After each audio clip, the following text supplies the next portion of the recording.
Bismillahirrahmanirrahim. I am Professor Faiza Mushtaq from City College of Science and Commerce. आज हम BSc के chapter number 8 का Python distribution पे अपना टॉपिक जो है वो स्टडी करेंगे। तो मैं अपना लेक्चर आज चैप्टर नंबर 8 के पाइथन डिस्ट्रीब्यूशन पे दूंगी। तो यहीं से हम लोगों ने स्टार्ट करना था बिकॉज बाइनोमियल डिस्ट्रीब्यूशन हमारी ख़त्म हो गई थी। तो पाइथन डिस्ट्रीब्यूशन से हम स्टार्ट लेते हैं। पाइथन डिस्ट्रीब्यूशन क्या है? Python distribution is the limiting form of the binomial distribution. बेटा जब बाइनोमियल डिस्ट्रीब्यूशन में n लार्ज हो जाए और probability of success p small हो जाए, इवन 0.05 से भी लेस हो जाए, तो उस सूरत में बाइनोमियल डिस्ट्रीब्यूशन पाइथन डिस्ट्रीब्यूशन को अप्रोच कर जाती है। सो हम आते हैं इसकी डेफिनेशन की तरफ। The python distribution is the limiting form of the binomial distribution. Binomial distribution का PDF दिया हुआ है। Probability of x is equal to x n c x p raised to power x q raised to power n minus x। When the number of trials, वही मैंने भी आपसे बात की थी कि जब sample size n number of trials हमारे पास it becomes very large and p the probability of success become very small, then it is our discrete probability distribution, and the density function of the Poisson distribution is probability of x is equal to x e raised to power minus mu raised to power x over x का factorial. और x की values इसकी जो limit है वो हमारे पास 0 to infinity. Binomial में हमारे पास जो उसकी लिमिट थी वो 0 टू n थी, और पाइथन में भी हमने कहा कि जब हमारे पास n सैम्पल साइज लार्ज हो जाए, इवन वो इन्फिनिटी को अप्रोच कर जाए, तो उस सूरत में बाइनोमियल जो है वो अप्रोच कर जाती है पाइथन को। उसका PDF क्या है? प्रोबेबिलिटी डिस्ट्रीब्यूशन फंक्शन है उसका e raised to power minus mu raised to power x over x का फैक्टोरियल। यहाँ पे इसका एक ही पैरामीटर है जिसको हम म्यू कहते हैं। जैसे बाइनोमियल में इसके दो पैरामीटर्स थे n और p, जबकि पाइथन में इसका एक ही पैरामीटर होता है म्यू, और म्यू को हम उसका मीन भी कहते हैं, और ये इक्वल टू होता है np के। n means number of trials और p प्रोबेबिलिटी ऑफ सक्सेस। जब हम इन दोनों को मल्टीप्लाई करेंगे तो हमारे पास म्यू आ जाता है। Most statisticians use Poisson distribution instead of binomial distribution when n is greater than 20 and probability of success is less than 0.05। वही बात कि अगर n लार्ज हो जाए, लार्ज मीन्स कि 20 से ग्रेटर हो जाए और probability of success 0.05 से लेस हो जाए, ये इतनी ही रहे, तो उस सूरत में फिर हम बाइनोमियल की बजाय Poisson को प्रेफर करते हैं। तो अब हम आते हैं एग्जाम्पल की तरफ। Example number 8.15. If x is a Poisson random variable with parameter mu, अब यहाँ पे पैरामीटर की वैल्यू उन्होंने हमें दी हुई है। With probabilities, find the probabilities x is equal to 0, 1, 2, 3। हमने 0, 1, 2, 3 पे probabilities जो है वो फाइंड आउट करनी है। अब हमें वही सोल्यूशन में क्या है कि हम सबसे पहले इसका PDF देंगे। We know that probability of x is equal to e raised to minus mu raised to power x over x का फैक्टोरियल, और x की रेंज हमारे पास कहाँ से कहाँ तक है? 0 से लेके इन्फिनिटी तक। अब हम यहाँ पे पैरामीटर जो म्यू उन्होंने हमें 2 दिया हुआ था, हम इसकी वैल्यू यहाँ पे लाके पुट कर देंगे, तो ये क्या आ जाएगा हमारे पास? Probability of x is equal to x e raised to power minus 2 raised to power x over x का फैक्टोरियल। अब हम यहाँ पे x की वैल्यूज पुट करते जाएंगे। x की वैल्यू पर हम 0 पुट करेंगे, तो यहाँ पे क्या आ जाएगा? e raised to power minus 2 raised to power 0 over 0 का फैक्टोरियल। इसे हम सॉल्व करेंगे तो हमारे पास आंसर आ जाएगा 0.13534। This is the answer. Same ऐसे ही हम वन पुट करेंगे x की जगह पे, तो जहाँ जहाँ x है वहाँ वन पुट करेंगे, इसको सॉल्व करेंगे तो हमारे पास ये आंसर आ जाएगा। और इसी तरह से probability of x equal to 2 पे भी निकालेंगे। अब चूंकि उन्होंने क्वेश्चन में कहा था 3 और मोर, मतलब 3 और 3 से ज़्यादा, तो हम कैसे निकाल सकते हैं? हम लिखेंगे यहाँ पे probability of x is greater than equal to 3 means 3 and more than 3। तो ये वी नो दैट के इक्वल टू होता है 1 minus probability of x is less than equal to 2। अब less than equal to 2 means कि इसमें 2 और 2 से लेस तमाम प्रोबेबिलिटीज हम शामिल करेंगे, उन सबको ऐड करेंगे। अब इन सब की प्रोबेबिलिटीज क्या आ जाएंगी? 1 minus probability of x equal to 2 plus probability of x equal to 1 plus probability of x equal to 2। इन सब की वैल्यूज हम यहाँ पुट करेंगे और उनको सम करके जो आंसर आएगा उसको 1 में से माइनस कर देंगे, तो हमारे पास आंसर आ जाएगा। अब हम आते हैं नेक्स्ट एग्जाम्पल की तरफ, और वो है हमारे पास example number 8.16। 200 passengers have made reservations for an airplane flight. If the probability that the passenger has a reservation will not show up 0.01, then what is the probability that exactly 3 will not show up? अब यहाँ पे जो probability हमें दी हुई है वो दी हुई है 0.01। सैम्पल साइज उन्होंने दिया हुआ है n, वो कितना है हमारे पास? n है 200 पैसेंजर्स। ठीक है, तो n 200 आ गया, p 0.01। अब हमें प्रोबेबिलिटी निकालनी है x इज इक्वल टू 3 पे। तो हमें मालूम है कि म्यू इज इक्वल टू होता है एन पी के, एन को हम पी से मल्टीप्लाई करेंगे तो हमारे पास म्यू उसका पैरामीटर आ जाएगा 2। अब हम फार्मूला लिखेंगे probability of x equal to x is equal to e raised पर माइनस म्यू म्यू रेस्ट पर एक्स ओवर एक्स का फैक्टोरियल। अब जहाँ पे हमारे पास म्यू है वहाँ पे सिर्फ हम 2 पुट कर देंगे तो क्या आ जाएगा हमारे पास ई रेस्ट पर माइनस 2 रेस्ट पर एक्स ओवर एक्स का फैक्टोरियल। अब हमें x इज इक्वल टू 3 पे प्रोबेबिलिटी फाइंड आउट करनी थी तो हम लोग जहाँ पे x है वहाँ पे 3 पुट कर देंगे तो क्या आ जाएगा ई रेस्ट पर माइनस 2 रेस्ट पर 3 ओवर 3 का फैक्टोरियल सॉल्व करेंगे तो हमारे पास आंसर आ गया 0.1804। अब हम आते हैं नेक्स्ट टॉपिक की तरफ। एग्जाम्पल नंबर 8.17, ये भी सेम वैसे ही है। The probability that a man aged 50 years will die a year is 0.1125. What is the probability of 12 such men, at least 11 will reach their 51st birthday? अब यहाँ हमें टोटल जो सैम्पल दिया हुआ है वो है 12 मेंस का, तो n हमारे पास आ जाएगा 12 और उनके सर्वाइव करने की जो प्रोबेबिलिटी है वो हमें दी हुई है 0.1125। सॉरी, यहाँ पे जो हमें प्रोबेबिलिटी दी हुई है वो उसके मरने की दी हुई है, that a man will die within 50 years, कि 50 years के अंदर ड्यूरिंग उस एज के दौरान अगर उसकी डेथ होने की जो प्रोबेबिलिटी है वो है 0.1125। जबकि अब हमें यहाँ पे प्रोबेबिलिटी निकालनी है कि कम से कम 11 पर्सनस जो हैं वो अपनी 51st बर्थडे पे को अप्रोच कर जाएंगे, मीन्स के वो विद इन 50 years उनकी डेथ नहीं होगी। अब हम फर्स्ट ऑफ ऑल तो पहले अपना पैरामीटर म्यू फाइंड आउट करेंगे। Mu is equal to n p, n को पी से मल्टीप्लाई किया हमारे पास आ गया 0.135। अब हम अपना फार्मूला लिखेंगे python distribution is equal to e raised पर माइनस म्यू म्यू रेस्ट पर एक्स ओवर एक्स का फैक्टोरियल। अब हम यहाँ पे म्यू पैरामीटर की वैल्यू पुट कर देंगे। अब हम आते हैं उसकी स्टेटमेंट की तरफ। तो उन्होंने कहा था हमें प्रोबेबिलिटी फाइंड आउट करनी है at least 11 persons will reach their 51st birthday, means at least 11 means कि 11 and more than 11 persons will reach their 51st birthday। तो 11 इसमें अब हमारे पास ऑप्शन आ जाएंगे probability of x is equal to 11 plus probability of x is equal to 12 will survive. अब 11 person survive plus probability of 12 person survive. अब 11 person survive करने का मतलब ये है कि एक अगर 11 सर्वाइव करे तो मीन्स कि फिर 1 पर्सन जो है वो डाई हो रहा है। तो इसका मतलब कि एक आदमी अगर 11 के ज़िंदा बचने के मतलब एक बंदा जो है वो मर रहा है, और चूँकि हमें क्वेश्चन में प्रोबेबिलिटी मरने की दी हुई थी दैट्स वाई अब हम यहाँ पे इसको सर्वाइव की बजाय इसको हम उसमें डाई में कन्वर्ट कर लेंगे। 11% die means 1%, sorry 11% survive means 1% die and 12% survive means no person will die. So अब यहाँ पे हमारे पास प्रोबेबिलिटी निकालनी है X is equal to 1 plus probability of x is equal to 0। अब यहाँ पे हम एक्स की जहाँ पे एक्स आएगा वहाँ पे फार्मूले में हम वहाँ पे 1 पुट कर देंगे और इधर नो डाई मतलब एक्स इज इक्वल टू 0, जहाँ पे एक्स की वैल्यू थी वहाँ पे हम 0 पुट कर देंगे। इनको सॉल्व करेंगे, आंसर आएगा उसको ऐड करेंगे, हमारे पास आंसर आता है 0.9916। जी, तो अब हम आते हैं अपनी नेक्स्ट एग्जाम्पल की तरफ। Example number 8.18।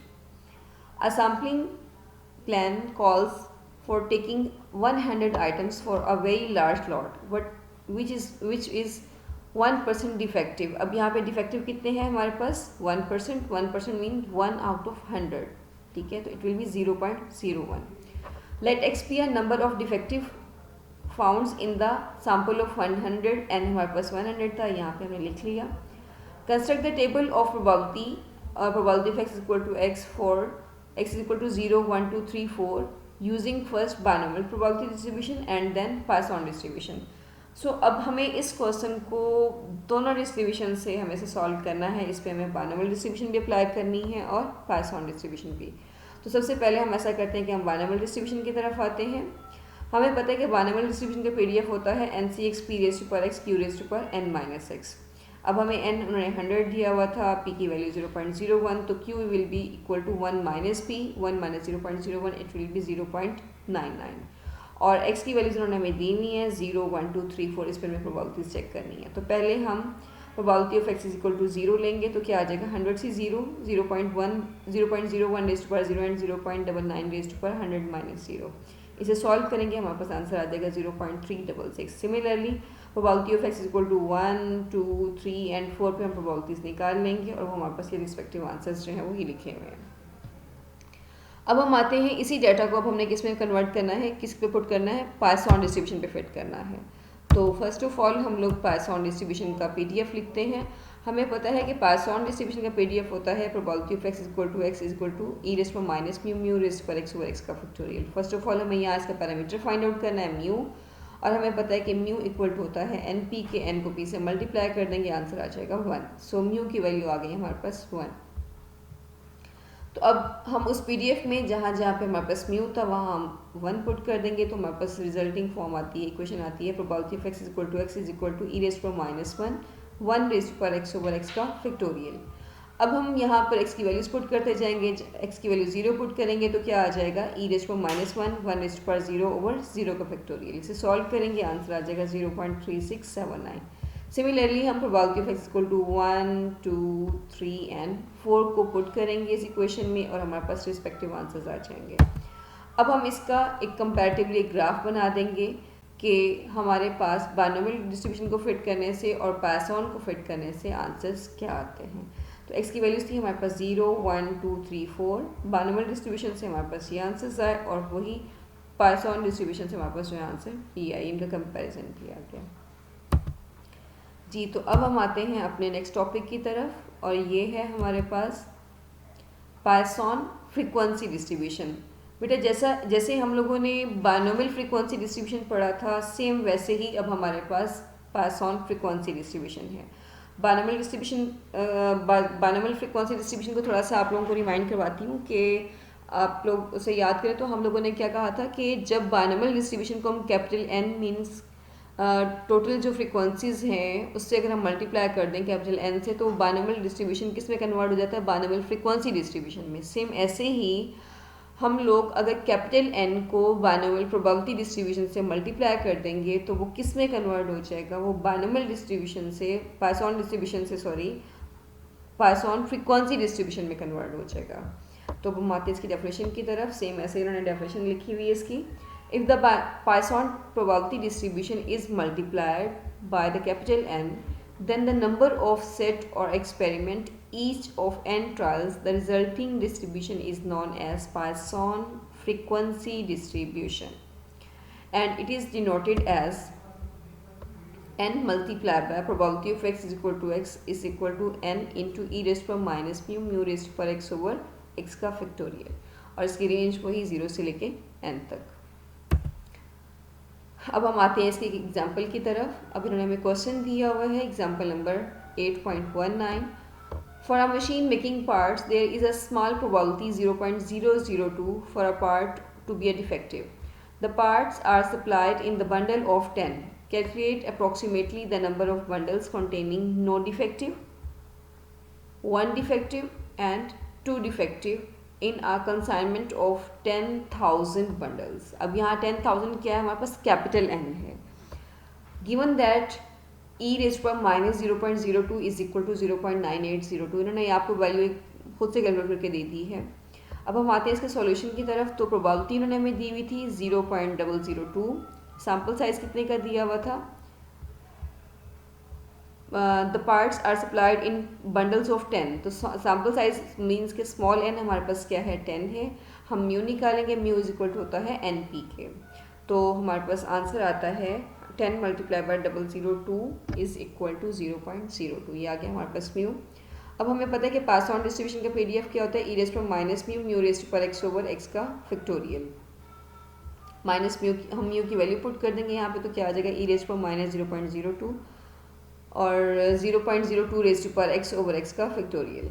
So probability of first of all हमने किसकी निकालनी है, नो डिफेक्टिव की। नो डिफेक्टिव मीन्स कि x इज इक्वल टू 0। इसे सॉल्व करेंगे, e raise to minus 0.02 raise to 0 over 0 का फैक्टोरियल। सो आंसर आता है 0.9802। अब हम आते हैं probability of no bundles having no defective item. अब चूंकि हमें नंबर्स निकालने थे मीन्स उसकी एक्सपेक्टेड फ्रीक्वेंसीज निकाली थी, तो क्या करेंगे, उसको कैपिटल N से मल्टीप्लाई कर देंगे।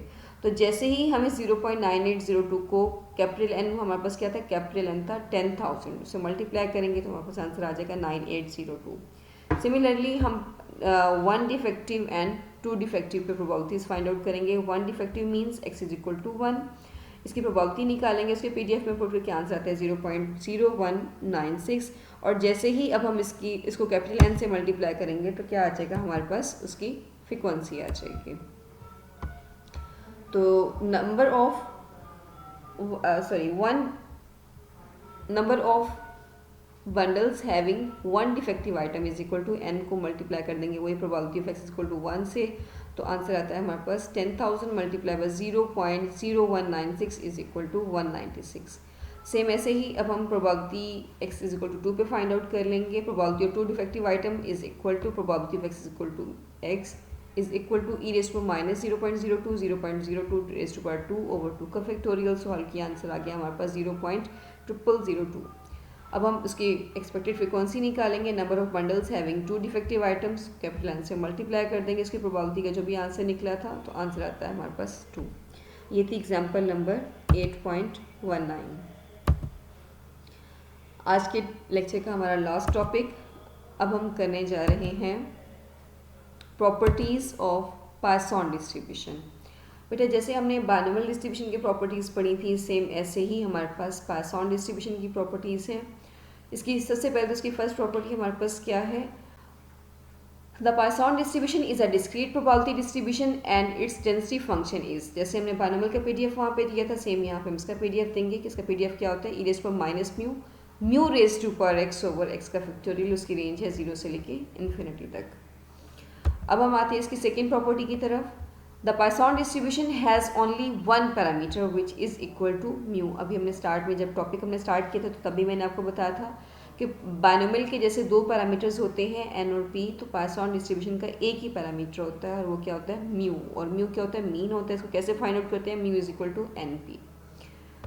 आते हैं अब हम इसकी थर्ड प्रॉपर्टी की तरफ, the Poisson distribution have mean and variance equal to. जैसे हमने पढ़ा था बाइनोमियल डिस्ट्रीब्यूशन में कि बाइनोमियल डिस्ट्रीब्यूशन का मीन होता है NP और उसका वेरिएंस होता है NPQ, जबकि यहाँ पाइसॉन में ऐसा है कि इसका मीन और इसका वेरिएंस दोनों इक्वल होते हैं और दोनों इक्वल टू होते हैं उसके पैरामीटर के, और वो क्या है हमारे पास, म्यू। मीन्स के पाइसॉन डिस्ट्रीब्यूशन का जब हम मीन निकालें या वेरिएंस निकालें तो दोनों के आंसर्स क्या होंगे, सेम होंगे। अब हम आते हैं इसकी फोर्थ प्रॉपर्टी की तरफ, that is the third and fourth moment about mean. जैसे हमने बाइनोमियल में मोमेंट्स निकाली थी, मोमेंट्स अबाउट मीन निकाली थी, सेम हम यहाँ पे भी इसकी मोमेंट अबाउट मीन बाकायदा तौर पे निकाल के प्रूफ भी करेंगे। तो थर्ड मोमेंट अबाउट मीन हमारे पास का आंसर होगा म्यू, और फोर्थ मोमेंट अबाउट मीन होगा 3 म्यू स्क्वायर प्लस म्यू। हमें पता है फर्स्ट मोमेंट अबाउट मीन तो वैसे ही 0 होता है, second moment about mean equal to variance होता है, और वेरिएंस के बारे में हमने पढ़ा कि वेरिएंस चूँकि यहाँ पे क्या है, म्यू, तो इसका first moment about mean mu 1 0 होगा, म्यू 2 म्यू के इक्वल होगा, म्यू 3 भी म्यू, और म्यू 4 का आंसर होगा 3 म्यू स्क्वायर प्लस म्यू। इसके बाद जैसे ही हमने बाइनोमियल डिस्ट्रीब्यूशन में हमने मोमेंट रेशियोज फाइंड आउट की थी, तो सेम ऐसे ही हम पाइसॉन डिस्ट्रीब्यूशन में भी उसकी मोमेंट रेशियोज फाइंड आउट करेंगे, beta 1 and beta 2। So they said the moment ratios of Poisson distribution beta 1 equal to होगा 1 ओवर म्यू के, एंड बीटा 2 होता है 3 प्लस 1 ओवर म्यू। अब हम आते हैं सिक्स इसकी प्रॉपर्टी की तरफ। In Poisson distribution the coefficient of skewness is equal to, हमें पता है कि कोफिशिएंट ऑफ स्क्यूनेस जब हम बीटा 1 का अंडर रूट लेंगे तो हमारे पास वो कोफिशिएंट ऑफ स्क्यूनेस कहलाता है। तो जब हम बीटा 1 का अंडर रूट लेंगे तो वो स्क्यूनेस बन जाएगा, और यहाँ पर क्या आ जाएगा, 1 over under root mu, which shows that the Poisson distribution is positively skewed. The Poisson distribution is symmetrical if mu will approach to infinity. अब वो कहते हैं कि Poisson distribution positively skewed होता है, हाँ अगर हम यहाँ पे n को अप्रोच करवा दें इन्फिनिटी को, ठीक है, तो n अगर इन्फिनिटी होगा तो ऑब्वियसली उसका पैरामीटर म्यू इक्वल टू होता है NP के, इन्फिनिटी से हम p को मल्टीप्लाई करेंगे तो आंसर इन्फिनिटी हो जाएगा, मीन्स के म्यू भी इन्फिनिटी हो जाएगा। सो दैट्स वाई उन्होंने यहाँ पे लिखा है कि if mu approaches to infinity. अब हमें पता है कि something over infinity will be equal to 0, so skewness का 0 होने का मतलब ये है कि डिस्ट्रीब्यूशन हमारे पास क्या हो जाएगी, सिमेट्रिकल। तो अब हम आते हैं इसकी सेवंथ प्रॉपर्टी की तरफ, कहते हैं if Poisson distribution in Poisson distribution the coefficient of kurtosis is 3 plus 1 over mu. अभी जैसा कि हमने कहा कि अगर म्यू अप्रोच कर जाए इन्फिनिटी को तो क्या होगा, 1 ओवर म्यू क्या हो जाएगा हमारे पास, 0 के equal, so 3 + 0 will be equal to 3। और हम जानते हैं कि कर्टोसिस में अगर β2 इक्वल टू हो जाए 3 के तो हम इसे कहते हैं कि ये डिस्ट्रीब्यूशन मेसोकर्टिक है, या जिसको हम लोग नॉर्मल डिस्ट्रीब्यूशन भी कहते हैं। और अगर β2 लेस देन 3 हो जाए तो डिस्ट्रीब्यूशन प्लेटोकर्टिक होती है, और अगर β2 ग्रेटर देन 3 हो जाए तो हम कहते हैं कि ये लेप्टोकर्टिक है।